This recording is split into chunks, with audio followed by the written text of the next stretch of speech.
quiet about this whole entire debacle. When the day after the elections, I made a phone call and said, who won the write-ins. Ron Miller's a great friend of mine, and I'll say Dave is my brother. So I stayed out of it as much as I could. But when I approached the city, Cynthia Bauer's office, the person answered the phone.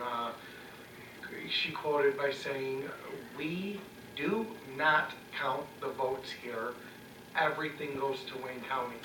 I said, "So you guys have nothing to do with the votes?" She said, "We have nothing to do with the write-ins."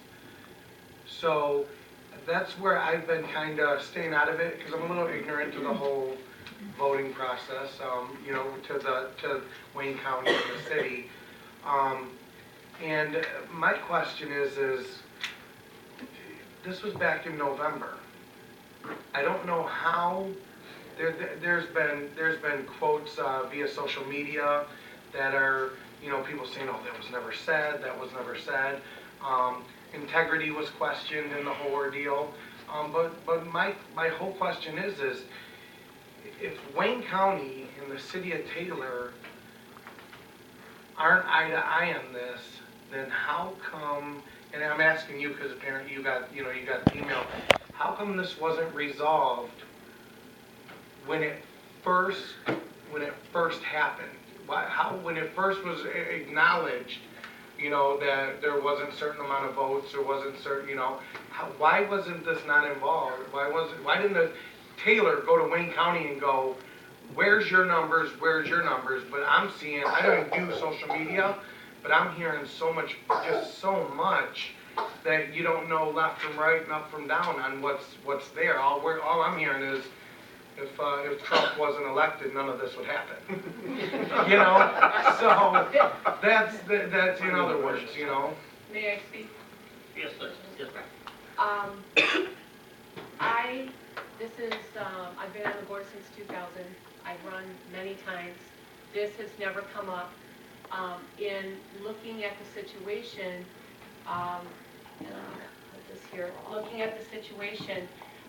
I've learned a lot. In going to the city council meeting, their attorney there said that this is something that needs to be taken care of. The city did their due diligence and did their job, sent in the numbers to the county. I have a copy of those numbers that were sent in and what was sent in, and I have never seen this before, but for a write-in, any election at all, if there's something written down, it goes on these sheets. And these are all for the precinct, and these are for AV. And these sheets list everybody that had a write-in for that precinct. So all 31 precincts are here, and all the AV votes are here.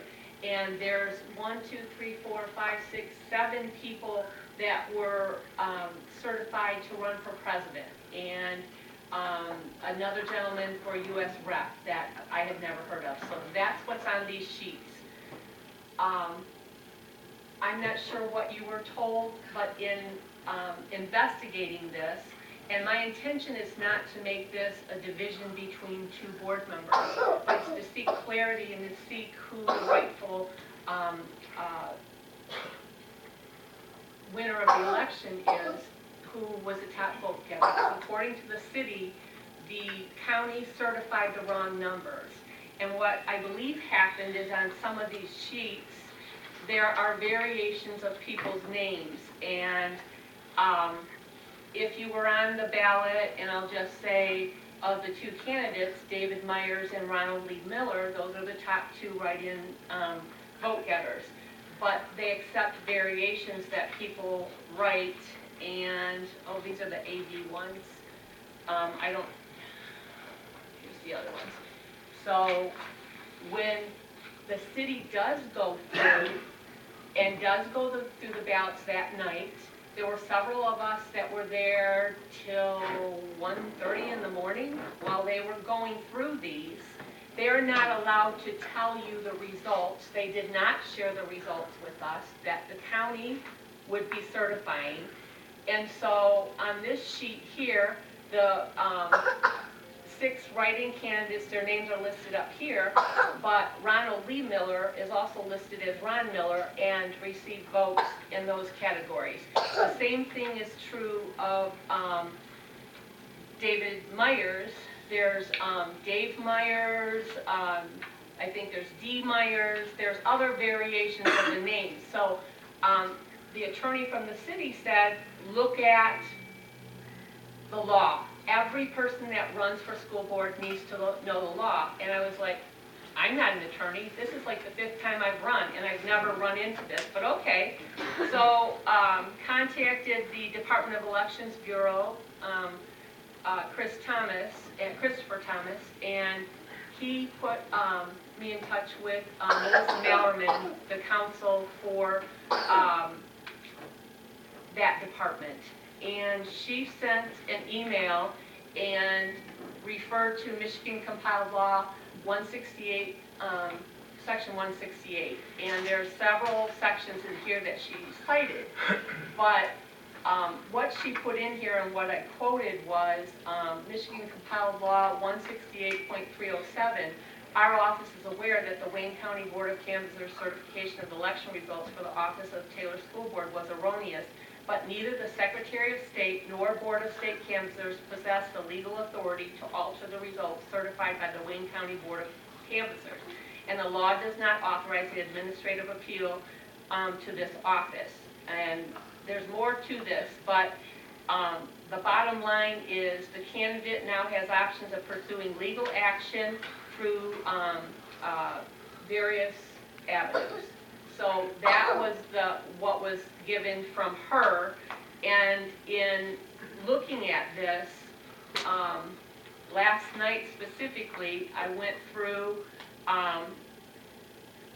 all of these and compiled the numbers so I could see for myself. My husband and I worked on this, and clearly the numbers, these are the pages that the county gets. City sends these pages and the ticker tape from the machines, but these pages go there. They don't send the ballots. And my question is, if the county did not use these pages, how could they have come up with the numbers? The numbers are very close and similar for all the other candidates on the ballot except for Mr. Ronald Miller. And it looks like 9 of his precincts were just blank, zeroed out, completely zeroed, because there's numbers on this sheet that didn't get counted. There's also an undercount of numbers for David Myers. But for these sheets, that this is what the precinct chair people fill out, give to the city. City adds the variations that are legal so that the intent of the voters is followed. These get sent there, and the county, I believe, looked at the top of the page but did not canvass the whole page to get the full results. So, at the end of the day, Wayne County says Dave's elected, Ron didn't win. Even if, because I'm going by what, you guys, it's very odd for you guys to hear me quote Facebook. So, because it's not even credible. But, when you got people, even if Dave stepped down, we would have to do another election for Ron. Because I'm seeing quotes saying, well, several people question Dave's integrity for not stepping down so Ron can keep his seat. But even if Dave stepped down, Ron could not sit in that seat. We would have to do another election or wait. I don't think we know that. Well, that's what I'm asking. The reality is, I don't think we're in uncharted waters, certainly from our perspective, right? This has certainly never happened here. I don't want to give my opinion, but we have legal counsel in the audience. Could we ask legal counsel what next steps would be? Is that all right, Mr. Honeycutt? Are you ready to answer that? Talk briefly. How much we're talking about going to cost us? Could you state who we're talking to, this name, for the record? John Cutler. Yeah, come on if you want, come to the podium so we can record your thing there. I'm starting your timer now. Yeah, my name is John Cava. I knew just about some of this stuff coming up over the last few weeks because, again, I obviously read the papers up on the districts I work with. I have not looked into detail on what recourse there actually is for the district. Again, I represent the Board of Education and not any individual board member. So I would only be looking this through a lens of what is the board, what recourse does the board have, if any, if the board wants to pursue anything, and what ramifications are there for the board.